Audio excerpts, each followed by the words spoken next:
আল্লাহ রাব্বুল আলামিনের শুকরিয়া আদায় করছি। আজকের এই পবিত্র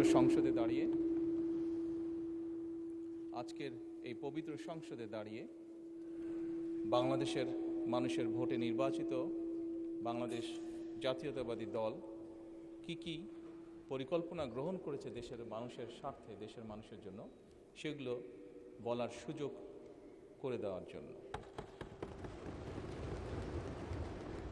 একই সাথে আমি আন্তরিকভাবে ধন্যবাদ জানাতে চাই ঢাকা 17 আসনের যে সকল ভোটারবৃন্দ আমাকে নির্বাচিত করে এই আসনে প্রতিনিধিত্ব করার জন্য জাতীয় সংসদে পাঠিয়েছেন। একই সাথে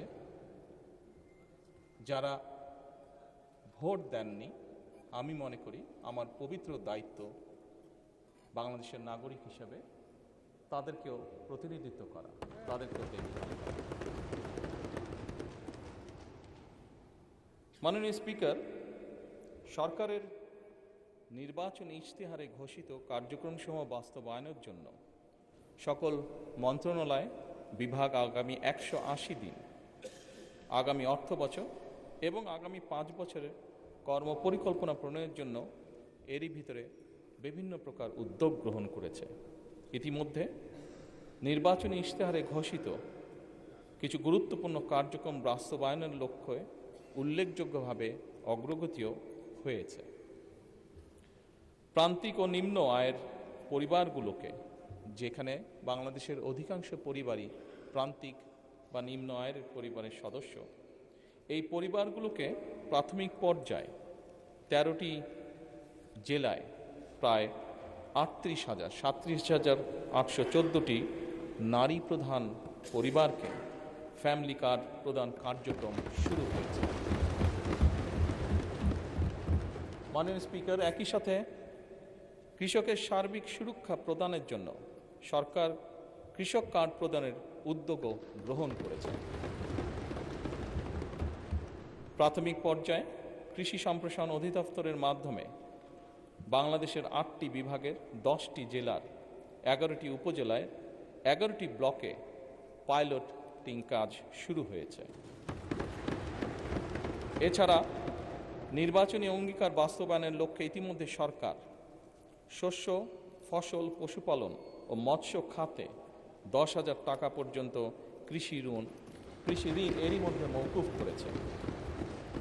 মাননীয় স্পিকার, সরকারের নির্বাচনী ইশতেহার বাস্তবায়নের প্রাথমিক পর্যায়ে ঈদ উল ফিতরের পূর্বেই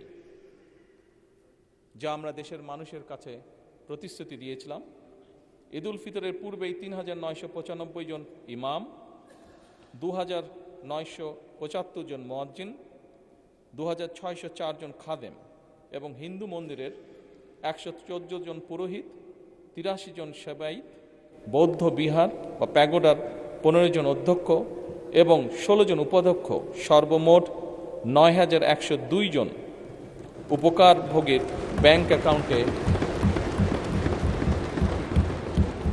নির্বাচনী প্রতিশ্রুতি অনুযায়ী সম্মানী পৌঁছে দেওয়া হয়েছে। মাননীয় স্পিকার, ই হেলথ কার্ড প্রদান বিষয়ে পাইলটিং কার্যক্রমের আওতায় খুলনা জেলায় ই হেলথ কার্ড প্রদানের জন্য একটি প্রকল্প অনুমোদন প্রক্রিয়াধীন রয়েছে। সরকারের নির্বাচনী ইশতেহার অনুযায়ী আগামী 5 বছরে ইনশাআল্লাহ 20,000 কিলোমিটার খাল খনন পুনর্খনন কর্মসূচি গত 16ই মার্চ 2026 হতে বাস্তবায়ন শুরু হয়ে গিয়েছে। এর মধ্যে জুন 2026 পর্যন্ত পানি সম্পদ মন্ত্রণালয়, স্থানীয় সরকার বিভাগ ও কৃষি মন্ত্রণালয় 1204 কিলোমিটার খাল খনন পুনর্খনন করবে ইনশাআল্লাহ। এছাড়া দুর্যোগ ব্যবস্থাপনা ও ত্রাণ মন্ত্রণালয় কর্তৃক 2026 সাল পর্যন্ত কাবিখা, কাবিটা, টিআর এই সকলের মাধ্যমে 1500 কিলোমিটার খাল খনন পুনর্খনন সংস্কারের কাজ হবে ইনশাআল্লাহ। মাননীয় স্পিকার, সামগ্রিক বিশ্বে পরিবেশ একটি সিরিয়াস কনসার্ন হয়ে দেখা দিয়েছে। আমরা ইনশাআল্লাহ 5 বছরে 25 কোটি বৃক্ষরোপণ ও সবুজ কর্মসংস্থান সৃষ্টির লক্ষ্যে বনায়ন সৃজনের জন্য ইতিমধ্যে 1,50,00,000 বিভিন্ন প্রজাতির চারা উৎপাদন করা হয়েছে। এই উৎপাদিত চারাসমূহ চলতি বছর আসন্ন বর্ষা মৌসুমে ইনশাল্লাহ রোপণ করা হবে। মাননীয় স্পিকার, দেশের শিশু সন্তানদেরকে সহযোগিতা করার জন্য, তাদের পাশে দাঁড়ানোর জন্য আমাদের একটি নির্বাচনী প্রতিশ্রুতি ছিল এবং তারই অংশ হিসেবে এই বছরই সরকারি প্রাথমিক বিদ্যালয় ইনশাল্লাহ 2 লক্ষ শিশুর মাঝে বর্তমান সরকার বিনামূল্যে স্কুল ড্রেস বিতরণের পরিকল্পনা বাস্তবায়ন করবে ইনশাল্লাহ। কারিগরি ও ভাষা দক্ষতা উন্নয়নে আগামী 180 দিনের মধ্যে কারিগরি শিক্ষা প্রতিষ্ঠানে 9,000 শিক্ষককে ট্যাব প্রদান করা হবে ইনশাল্লাহ। 3,832টি মাল্টিমিডিয়া ক্লাসরুম স্থাপন করা হবে। একই সাথে 172 জন শিক্ষার্থীকে ইটালিয়ান ও জাপানিজ ভাষা শিক্ষা প্রদান করা হবে। মাননীয় স্পিকার, একই সাথে 418টি কারিগরি ও মাদ্রাসা শিক্ষা প্রতিষ্ঠানে জুন 2026-এর মধ্যে ফ্রি ওয়াইফাই চালুর উদ্যোগ গ্রহণ করা হয়েছে। একই সাথে মাননীয় স্পিকার, বাংলাদেশে ঢাকা শহর সহ বিভিন্ন গুরুত্বপূর্ণ জায়গাগুলোতে পাবলিক প্লেস যেগুলোকে আমরা কনসিডার করি, এরকম অনেকগুলো জায়গাতে এর মধ্যেই ঢাকা কমলাপুর স্টেশন, ঢাকা বিমানবন্দর সহ এরকম গুরুত্বপূর্ণ জায়গাগুলোতে এরই মধ্যে ফ্রি ওয়াইফাই স্থাপন করা হয়েছে। মাননীয় স্পিকার, আপনি নিজেও একজন খেলোয়াড় ছিলেন, বাংলাদেশের অন্যতম ফেমাস খেলোয়াড় ছিলেন, ফুটবল প্লেয়ার ছিলেন। সারা দেশের শহর এবং গ্রাম অঞ্চলে খেলার মাঠ নির্ধারণ ও অবকাঠামো উন্নয়নে কর্মকৌশল নির্ধারণের জন্য কেন্দ্রীয় পর্যায়ে এরই ভিতরে কমিটি গঠন করা হয়েছে। হাইটেক সফটওয়্যার পার্ক ও আইসিটি সেন্টারসমূহ কার্যকরভাবে পরিচালনার জন্য এবং বাংলাদেশে আমাদের ইয়াং জেনারেশন যারা বিভিন্ন আইটিতে কাজ করে থাকে, তারা যাতে তাদের আর্থিক বা যেই অর্থ তারা সঞ্চয় করে থাকে, এটি যাতে স্বাচ্ছন্দ্যে তারা এই দেশে নিয়ে আসতে পারে, সেই জন্য পেপ্যালের কার্যক্রম আরম্ভ করার কার্যকর উদ্যোগ এরই মধ্যে গ্রহণ করা হয়েছে এবং এর জন্য একটি কমিটিও গঠন করা হয়েছে। মাননীয় স্পিকার, নির্বাচনী ইশতেহারকে প্রাধান্য দিয়ে বেতন কাঠামো আদায় জাতীয় ক্রীড়াবিদদের জন্য, যা আপনি নিজেও আমি বিশ্বাস করি অ্যাপ্রিসিয়েট করবেন মাননীয় স্পিকার, এরই ভিতরে ক্রীড়া ভাতা চালু করা হয়েছে। প্রাথমিক পর্যায়ে 500 জন ক্রীড়াবিদকে এই ভাতার আওতায় আনার পরিকল্পনা নেওয়া হয়েছে, যার মধ্যে মাননীয় স্পিকার এরই ভিতরে 129 জন আন্তর্জাতিক বিষয়ে সাফল্য অর্জনকারী ক্রীড়াবিদকে এরই ভিতরে ভাতা প্রদান করা হয়েছে। মাননীয় স্পিকার, ল্যাঙ্গুয়েজ স্টুডেন্ট ভিসায় বর্তমান জামানতবিহীন যে ঋণ ছিল তার সীমা যাতে আমাদের ছাত্ররা, আমাদের ইয়াং জেনারেশনের সদস্যরা যাতে সহজেই বিদেশে যেতে পারে এই কর্মসূচির আওতায়, তার জন্য তাদের ঋণ সীমা 3 লক্ষ থেকে 10 লক্ষ টাকায় উন্নীত করা হয়েছে। জাপানগামী শিক্ষার্থীদের জন্য ভিসা সিওই এর ভিত্তিতে এই ঋণ প্রদান সহজকরণ করা হয়েছে আগের থেকে অনেক। মাননীয় স্পিকার, আপনাকে আন্তরিক ধন্যবাদ। ধন্যবাদ মাননীয় প্রধানমন্ত্রী। মাননীয় সদস্য তাহসিনা রুশদীর, আপনি একটি সম্পূরক প্রশ্ন করতে পারেন। ধন্যবাদ মাননীয় স্পিকার। মাননীয় প্রধানমন্ত্রী, আপনি প্রথম বলেছেন স্বপ্ন নয় পরিকল্পনা, কথা নয় কাজ। আপনি আপনার নির্বাচনী ইশতেহার বাস্তবায়নের কাজ শুরু করে সেটা প্রমাণ করেছেন, যা দেশের সকল মহলে প্রশংসিত হয়েছে। মাননীয় প্রধানমন্ত্রী, পহেলা বৈশাখ বাংলা নববর্ষে কৃষকদের জন্য যে কৃষিকার্ড বিতরণের পরিকল্পনা হাতে নিয়েছেন, সেটা সারা বাংলাদেশের সকল উপজেলায় কৃষকদের হাতে কবে নাগাদ পৌঁছতে পারে আপনার কাছে সবিনয়ে জানতে চাই। আপনাকে অগ্রিম নববর্ষের শুভেচ্ছা জানাচ্ছি। ধন্যবাদ মাননীয় স্পিকার। মাননীয় প্রধানমন্ত্রী। মাননীয় সংসদ সদস্য, আপনাকে ধন্যবাদ আপনার প্রশ্নের জন্য। আমরা যে কৃষক কার্ডটি ইনশাল্লাহ আগামী 14 তারিখে পয়লা বৈশাখের দিন চালু করতে যাচ্ছি, এই এই পাইলট কর্মসূচির আওতায় এরই ভিতরে আমরা প্রায় মোটামুটিভাবে 22,000 বিভিন্ন ধরনের কৃষক, প্রায় 22,000কে এই পাইলট প্রজেক্টের আওতায় নিয়ে এসেছি। বাংলাদেশের 10টি জেলায় এই কর্মসূচি আমরা শুরু করতে যাচ্ছি। আপনি যদি জিজ্ঞেস করেছেন যে কবে নাগাদ সমগ্র বাংলাদেশে এটি সকল কৃষককে আমরা দিতে পারবো, বাংলাদেশে সরকারের কাছে যে হিসাব আছে তাতে প্রায় 2,75,00,000 কাছাকাছি কৃষক আছে, প্লাস মাইনাস। আমরা ইনশাল্লাহ পর্যায়ক্রমিকভাবে আগামী কয়েক বছরের মধ্যে চেষ্টা করব, আমাদের সরকারের পরিকল্পনা রয়েছে সকল কৃষকের কাছে পর্যায়ক্রমিকভাবে পৌঁছানোর জন্য। ধন্যবাদ। সম্পূরক প্রশ্ন করার জন্য জনাব আখতার হোসেন আহ্বান জানাচ্ছি। আপনার মাধ্যমে মাননীয় প্রধানমন্ত্রীর থেকে জানতে চাই যে ফ্যামিলি কার্ড, কৃষক কার্ড, কৃষি কার্ড, হেলথ কার্ড যে ধরনের কর্মসূচিগুলো গ্রহণ করা হয়েছে তার ইতিবাচক কিছু দিক রয়েছে। জানার বিষয় হলো যে ঠিক কতজন ব্যক্তিকে বা পরিবারকে এই কার্ডগুলোর আওতায় নিয়ে আসা হবে, তাতে কতটুকু বাজেট বরাদ্দ করা হবে এবং সেই বাজেট বরাদ্দ সমন্বয় করতে গিয়ে মূল্যস্ফীতি, মুদ্রাস্ফীতির মতো পরিবেশ পরিস্থিতি তৈরি হওয়ার মতো পরিস্থিতি তৈরি হয়, সেটার ব্যাপারে সরকারের পরিকল্পনা কি? আপনার মাধ্যমে মাননীয় প্রধানমন্ত্রীর কাছে সে ব্যাপারে জানতে চাই। মাননীয় প্রধানমন্ত্রী। ধন্যবাদ মাননীয় সংসদ সদস্য। আপনি যে প্রশ্নটি করেছেন যে কতজন মানুষের কাছে আমরা পৌঁছে দেব, তাই তো, এবং মূল্যস্ফীতি হবে কিনা, বাজেট কত, স্বাভাবিকভাবে বাজেট কত এটি আমরা আপনাদেরকে এখনই বলছি না। অর্থাৎ আমরা পর্যায়ক্রমিকভাবে জিনিসগুলোকে সামনে এগিয়ে নিয়ে যাব। আমাদের এক একটি কৃষক কার্ড এবং এক একটি ফ্যামিলি কার্ডে আমরা রেখেছি কৃষক কার্ড যারা পাবেন সেই সকল কৃষক 2,500 টাকা পাবেন বছরে, এবং ফ্যামিলি কার্ডে যারা পাবেন তারা সে সকল নারী প্রতি মাসে 2,500 টাকা পাবেন। আমরা যেহেতু প্রতি মাসে এটিকে এক্সটেন্ড করতে থাকবো, অর্থাৎ অধিক সংখ্যক নারী কৃষক কার্ড পাবেন, অধিক সংখ্যক কৃষক কার্ড পাবেন। একবারে সবাইকে দিচ্ছে না, পৃথিবীর কোনো দেশের পক্ষে একবারে সেটি সম্ভব না করা। সেই জন্য প্রতি বছরই আমরা বাজেটের স্যাংশন বাড়াবো, প্রতি বছরই বাজেটে আমরা টাকা অ্যালোকেট করব, এভাবে পর্যায়ক্রমিকভাবে ধীরে ধীরে আমরা এগোবো। এবং অবশ্যই বাজেটের প্রাধান্য পাবে। এবং আপনি যেটা বলেছেন মূল্যস্ফীতি হবে কিনা, আমরা তো টাকা ছাপিয়ে দিচ্ছি না। আমরা যেহেতু টাকা ছাপিয়ে দিচ্ছি না, কাজে মূল্যস্ফীতি হবে না।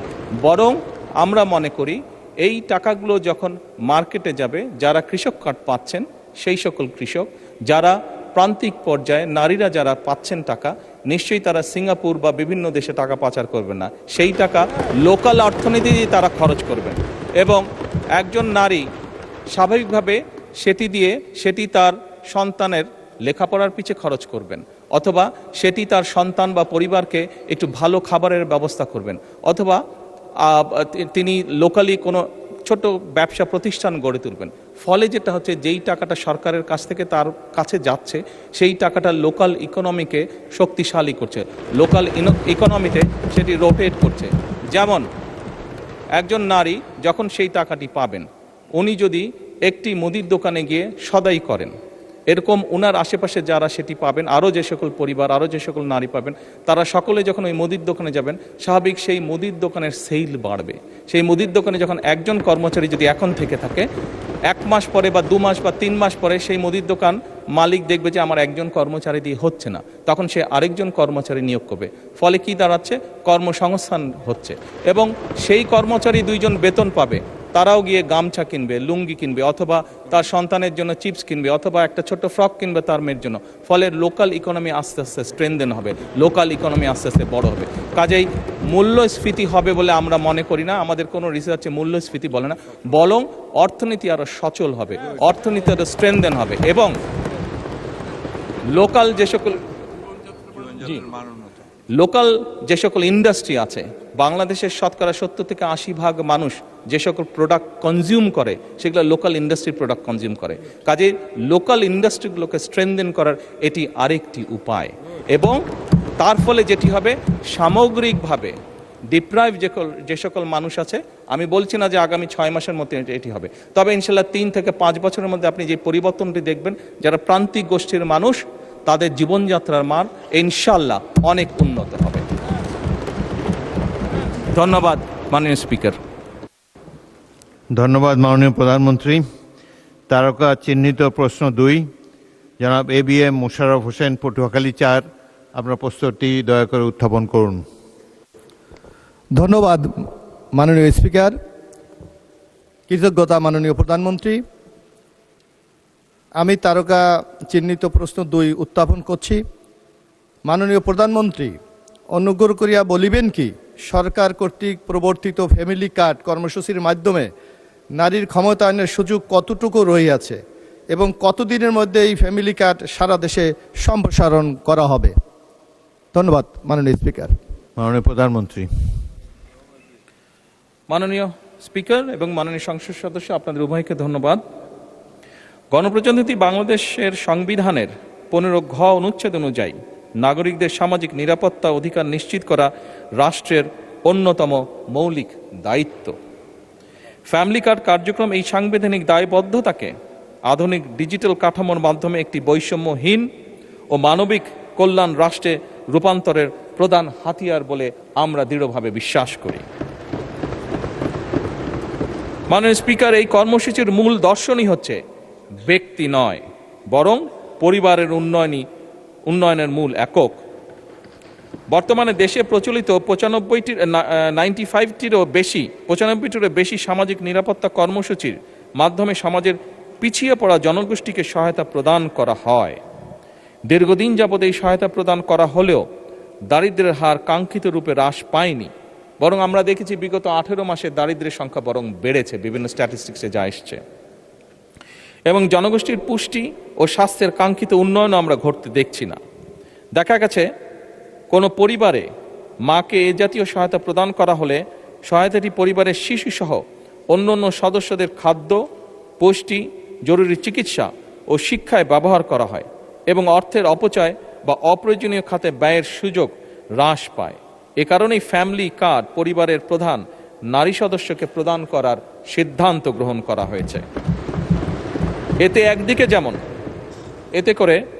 একদিকে যেমন সহায়তাটি সরাসরি পরিবারের সদস্যদের খাদ্য, পুষ্টি, জরুরি চিকিৎসা ও শিক্ষায় ব্যয় হবে, অন্যদিকে ফ্যামিলি কার্ডটি পরিবারের নারী প্রধানের নামে হওয়ায় পরিবারের সম্পদের উপরে তার নিয়ন্ত্রণ বৃদ্ধির মাধ্যমে পরিবারের সিদ্ধান্ত প্রদান ও মর্যাদা বৃদ্ধি তথা পরিবার ও সমাজের নারীর এম্পাওয়ারমেন্ট বা ক্ষমতায়ন নিশ্চিত করবে। মাননীয় স্পিকার, গত 10ই মার্চ 2026 তারিখে দেশের 13টি জেলার 3টি সিটি কর্পোরেশন ইউনিয়ন এর 15টি ওয়ার্ডে ফ্যামিলি কার্ড কর্মসূচি চালু করা হয়েছে এবং এর মাধ্যমে প্রাথমিক পর্যায়ে প্রায় 38,000, টু বি প্রিসাইজ 37,814টি নারী প্রধান পরিবারকে ভাতা প্রদান করা হয়েছে। বর্তমান 2025-26 অর্থ বছরে বাকি 3 মাসে আরও 30,000টি পরিবারকে এ কর্মসূচির আওতায় আনা হবে এবং আগামী 4 বছরের মধ্যে দেশব্যাপী 4 কোটি পরিবারের কাছে পর্যায়ক্রমিকভাবে আমাদের এই ফ্যামিলি কার্ড পৌঁছে দেবার পরিকল্পনা রয়েছে। মাননীয় স্পিকার, আপনাকে আন্তরিক ধন্যবাদ। ধন্যবাদ মাননীয় প্রধানমন্ত্রী। জনাব ABM মোশাররফ হোসেন, পটুয়াখালী 4, একটি সম্পূরক প্রশ্ন করতে পারেন। মাননীয় প্রধানমন্ত্রী, আপনাকে ধন্যবাদ। আমরা অতীতে দেখেছিলাম, বিশেষ করে 2008-এর নির্বাচনে কেউ নির্বাচনে বিজয়ী হওয়ার জন্য বিনামূল্যে সার, ঘরে ঘরে চাকরি, ডিজিটাল বাংলাদেশের কমিটমেন্ট করে বাংলাদেশ মানুষকে প্রতারিত করে ক্ষমতায় গিয়ে বাংলাদেশকে একটি অগণতান্ত্রিক বাংলাদেশে পরিণত করেছিল। আপনার এই কমিটমেন্টগুলি বাস্তবায়নের মাধ্যমে বাংলাদেশের মানুষ, আমার মনে হয়, নূতন এক বাংলাদেশের স্বপ্ন দেখছে। আগামী দিনে আমরা যারা নির্বাচনে নানা কমিটমেন্ট করেছি, এগুলি বাস্তবায়নের ক্ষেত্রে আপনি কতটুকু মাননীয় সংসদ সদস্যদেরকে সহায়তা করবেন? ধন্যবাদ আপনাকে। মাননীয় প্রধানমন্ত্রী। মাননীয় স্পিকার এবং মাননীয় সংসদ সদস্য, আপনাদের উভয়কে ধন্যবাদ। বাংলাদেশ জাতীয়তাবাদী দল বিশ্বাস করে যে বাংলাদেশের জনগণই হচ্ছে তাদের সকল রাজনৈতিক ক্ষমতার শক্তি, উৎস, এবং এরই ভিতরে আমি আপনাদের সামনে উপস্থাপন করেছি যে আমরা বাংলাদেশের মানুষের কাছে যে প্রতিশ্রুতি দিয়েছিলাম সেই প্রতিশ্রুতিগুলো এই মহান সংসদে দাঁড়িয়ে আমি উপস্থাপন করেছি যে এই প্রতিশ্রুতিগুলোর বাস্তবায়ন প্রাথমিক কাজ বর্তমান সরকার শুরু করেছে।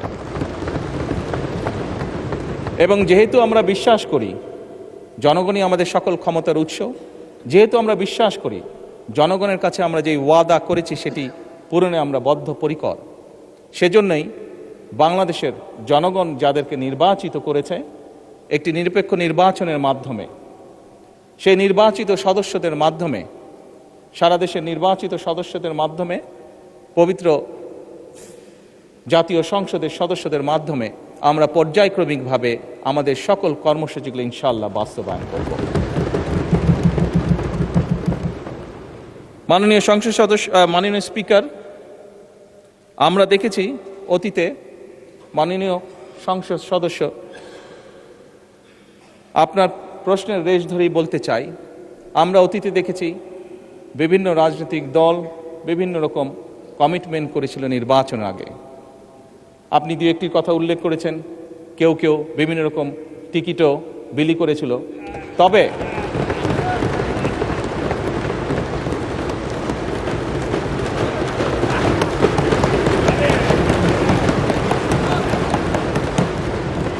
মাননীয় স্পিকার,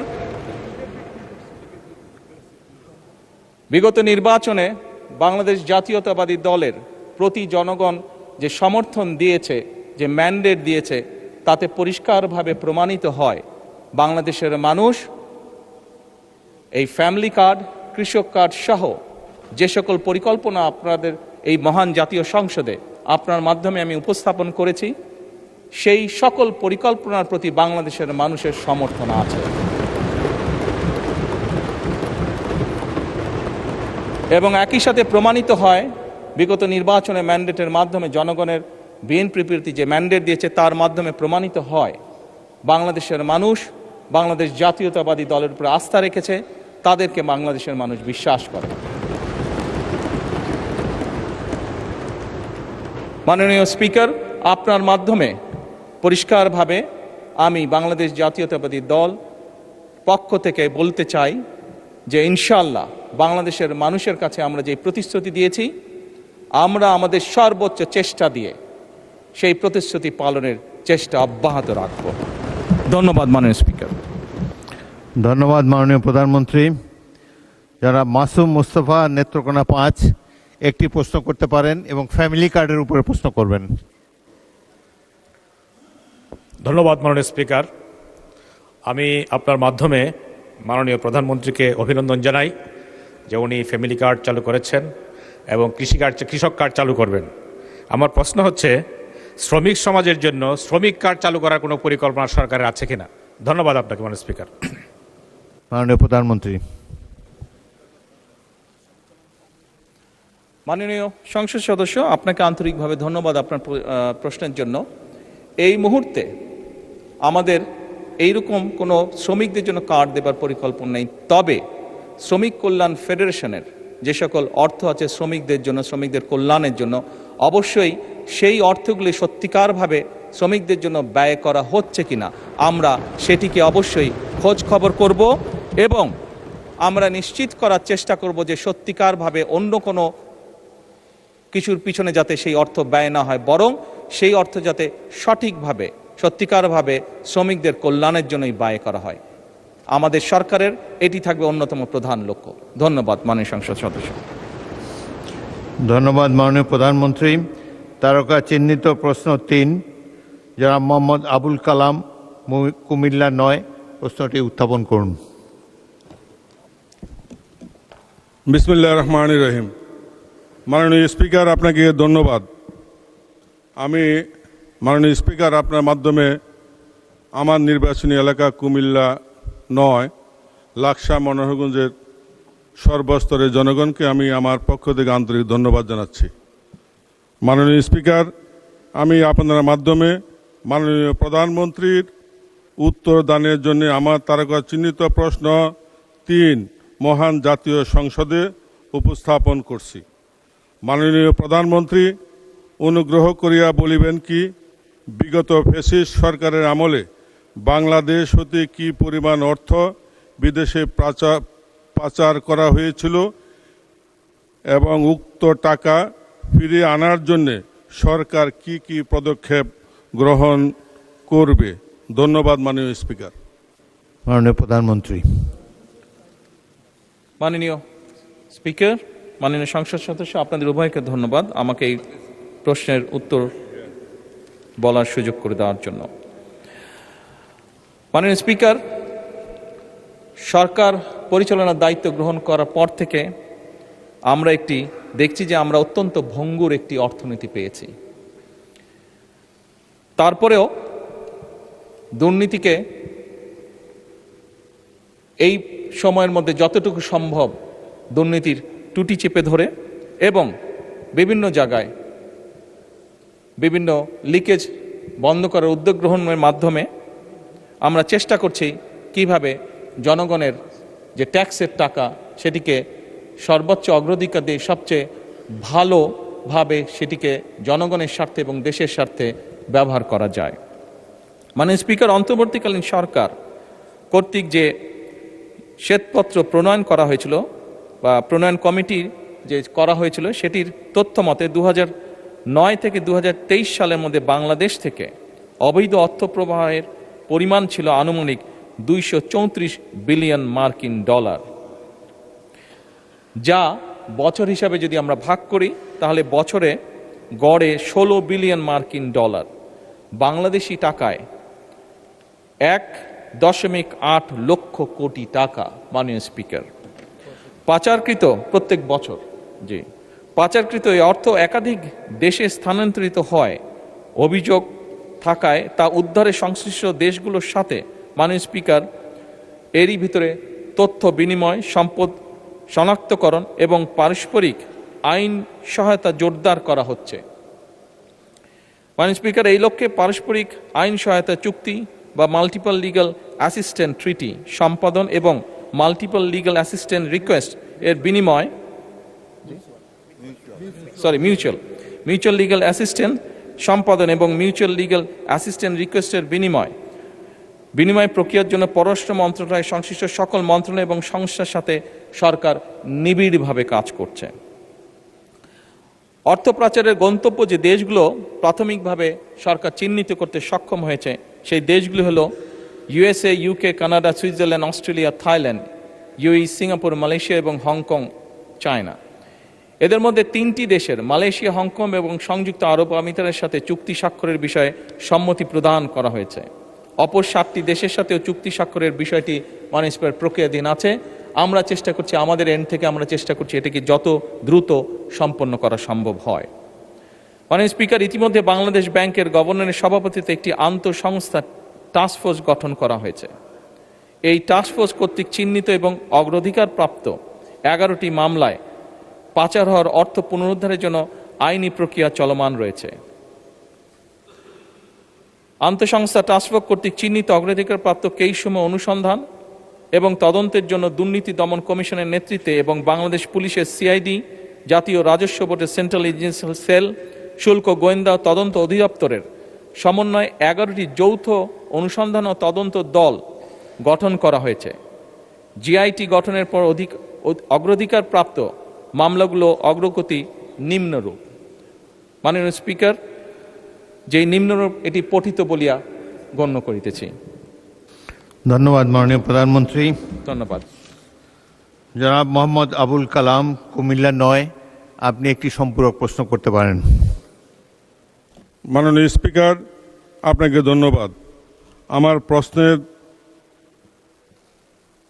তথ্যবহুল উত্তর দানের জন্য আমি মাননীয় প্রধানমন্ত্রীকে আন্তরিক ধন্যবাদ জানাচ্ছি। মাননীয় স্পিকার, ফ্যাসিস্ট আওয়ামী লীগ সরকারের দীর্ঘ 16 বছরে বড় বড় মেগা প্রকল্পের নামে মেগা দুর্নীতি মাধ্যমে দেশ থেকে প্রায় 28 লক্ষ কোটি টাকা পাচার করে দেশকে তলাবিহীন ঝুড়িতে পরিণত করেছে। মাননীয় প্রধানমন্ত্রীর উত্তরের এক জায়গায় বলেছেন, পাচারকৃত অর্থ পুনরুদ্ধারের লক্ষ্যে ইতিমধ্যে 141টি মামলা রুজু হয়েছে, যার মধ্যে 25টি মামলার চার্জশিট দাখিল করা হয়েছে এবং 6টি মামলার রায় হয়েছে। মাননীয় স্পিকার, এমত অবস্থায় মাননীয় প্রধানমন্ত্রীর নিকট আমার সম্পূরক প্রশ্ন, পাচারকৃত অর্থ পুনরুদ্ধারকৃত মামলাগুলোর মধ্যে যেগুলি এখনও চার্জশিট হয়নি, উক্ত মামলাগুলোর দ্রুত চার্জশিট প্রদান সহ দ্রুত বিচার ট্রাইব্যুনালের মাধ্যমে বিচার কার্যক্রম সরকার গতিশীল করবে কি না। ধন্যবাদ মাননীয় স্পিকার। মাননীয় প্রধানমন্ত্রী।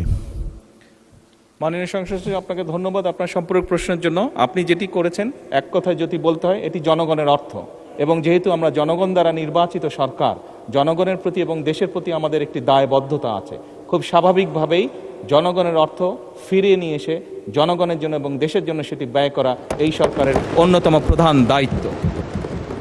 কাজেই এ ব্যাপারে যেভাবেই হোক, যেই পদক্ষেপ গ্রহণ করলে জনগণের অর্থ ফেরত আসবে, আপনি নিশ্চিত থাকতে পারেন এই সরকার সেই পদক্ষেপই গ্রহণ করবে ইনশাআল্লাহ। ধন্যবাদ মাননীয় প্রধানমন্ত্রী। একটি সম্পূরক প্রশ্ন করতে পারেন জনাব মুজিবুর রহমান রাজশাহী।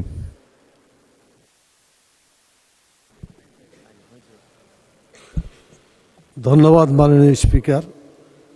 এই সংসদে প্রথম বক্তব্য দিতে পারার জন্য আল্লাহ তাআলার শুকরিয়া আদায় করছি, আলহামদুলিল্লাহ। এবং সেটা বাংলাদেশের মাননীয় প্রধানমন্ত্রীর প্রশ্নের সম্পূরক প্রশ্ন হিসাবে। খুবই গুরুত্বপূর্ণ একটি প্রশ্ন।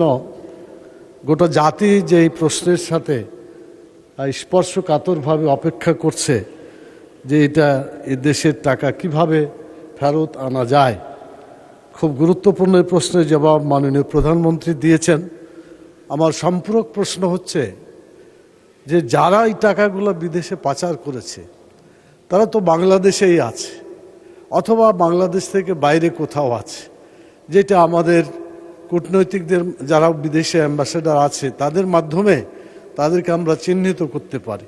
আমার প্রশ্ন মাননীয় প্রধানমন্ত্রীর কাছে, ওনার কার্যালয়ে যারা যারা টাকা পাচার করেছে তার কোনো তালিকা ইতিমধ্যে তিনি প্রস্তুত করতে পেরেছেন কি না? যদি না পেরে থাকেন, কতদিনের মধ্যে এই পাচারকৃত ব্যক্তি প্রতিষ্ঠানগুলোকে তালিকাভুক্ত করা যাবে এবং যারা বাংলাদেশে অবস্থানরত আছে তাদেরকে ধরে অ্যারেস্ট করে দ্রুত দেশ এবং জাতির আকাঙ্ক্ষা পূরণের জন্য এই জনগণের টাকাকে উদ্ধার করা যাবে? এই উদ্যোগ তিনি কতদিন নাগাদ নিতে পারেন আমি মাননীয় প্রধানমন্ত্রীর কাছে জানতে চাই। শুক্রিয়া, থ্যাংক ইউ। মাননীয় প্রধানমন্ত্রী। মাননীয় স্পিকার এবং মাননীয় সংসদ সদস্য, আপনাকে ধন্যবাদ এই প্রশ্নটি করার জন্য। প্রথমত, এই অন্যায়ের সাথে যারা জড়িত তাদের লিস্ট করার দায়িত্ব প্রধানমন্ত্রীর কার্যালয়ের নয়। এটি লিস্ট করার দায়িত্ব সরকারের সংশ্লিষ্ট বিভাগ আছে, তারা এটি লিস্ট করছে। দ্বিতীয় বিষয়টি হচ্ছে মাননীয় সংসদ সদস্য, মাননীয় স্পিকার, এটি বর্তমান সরকার একটি নির্বাচিত সরকার। আমরা অতীতে দেখেছি সরকারের বিভিন্ন ব্যক্তিবর্গ তাদের বিভিন্ন রকম ইচ্ছা আগ্রহের কারণে দেশের আইন কানুন নীতি নৈতিকতার তোয়াক্কা না করে যাকে যেরকম হয়েছে উঠিয়ে নিয়ে গেছে, যার কাছ থেকে যেরকম মনে হয়েছে জোর করে কিছু লিখিয়ে নিয়ে গেছে। বর্তমান সরকার আইনের প্রতি শ্রদ্ধাশীল।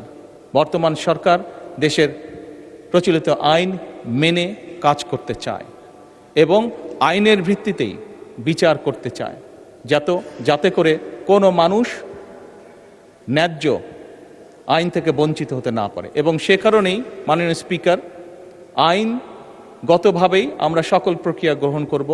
আইনগতভাবেই আইন তার নিজস্ব গতিতে এগিয়ে যাবে এবং দেশের প্রচলিত আইন অনুযায়ী নির্ধারিত হবে যা তাদের শাস্তি, যারা এই দেশের অর্থ, এই দেশের জনগণের অর্থ তছরুফ করেছে বা এই দেশের জনগণের অর্থ যারা পাচার করেছে। ধন্যবাদ মাননীয় স্পিকার। ধন্যবাদ মাননীয় প্রধানমন্ত্রী। প্রধানমন্ত্রীর প্রশ্ন উত্তরের জন্য নির্ধারিত 30 মিনিট সময় শেষ হয়েছে। এখন আমি মন্ত্রীদের উত্তরদানের জন্য তারকা চিহ্নিত প্রশ্ন আহ্বান করব। প্রথম প্রশ্ন 130 নম্বর তারকা চিহ্নিত প্রশ্ন, জনাব মোহাম্মদ আখতারুজ্জামান মিয়া। আপনার প্রশ্নটি উত্থাপন করুন।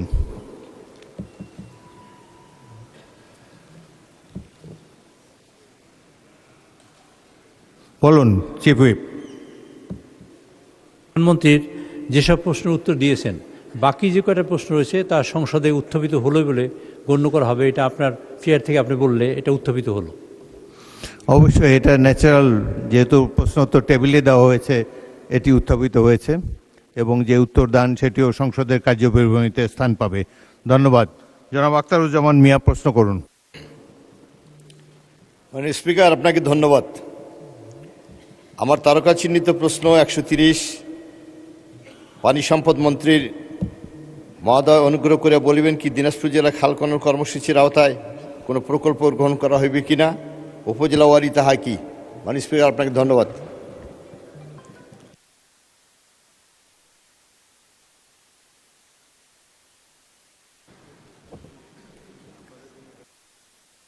মাননীয় মন্ত্রী। মাননীয় স্পিকার, আপনাকে ধন্যবাদ। মাননীয় স্পিকার, আমি একটু কারেকশন দিতে চাই।